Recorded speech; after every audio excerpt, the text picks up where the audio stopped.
I'm Clinton Township Treasurer Paul Gilliam. Welcome to our Establishing Quality Roads video series. I'm with Scott Chabot from the civil engineering firm AEW.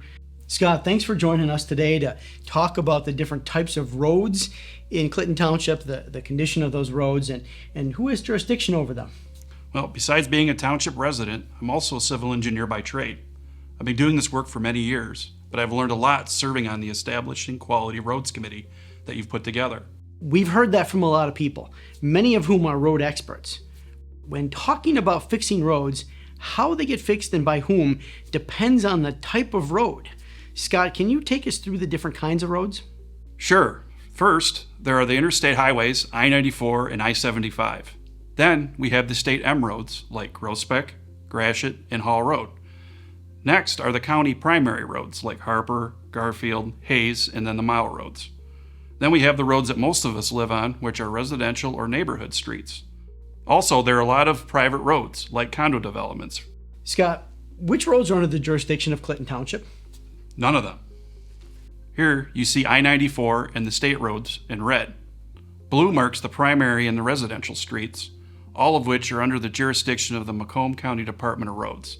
The gray lines are all private roads. So not only do we not have jurisdiction over these roads, we also don't receive any funding to fix them, right?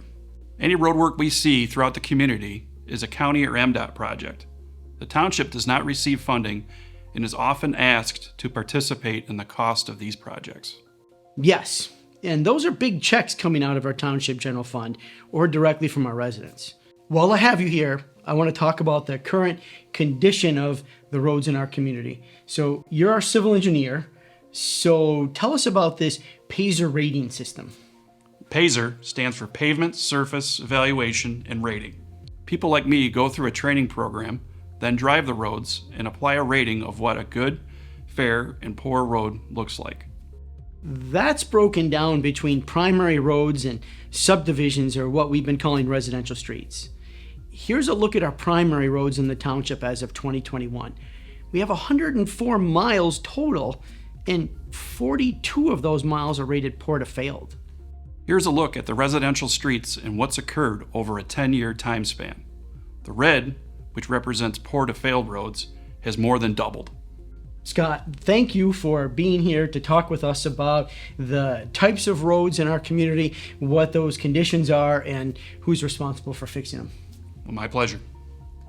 Visit our About Roads page on clintontownship.com, where you can find more informative videos and how to contact your state legislator with our easy-to-use fillable form. Let's make our voices heard and establish quality roads here in Clinton Township.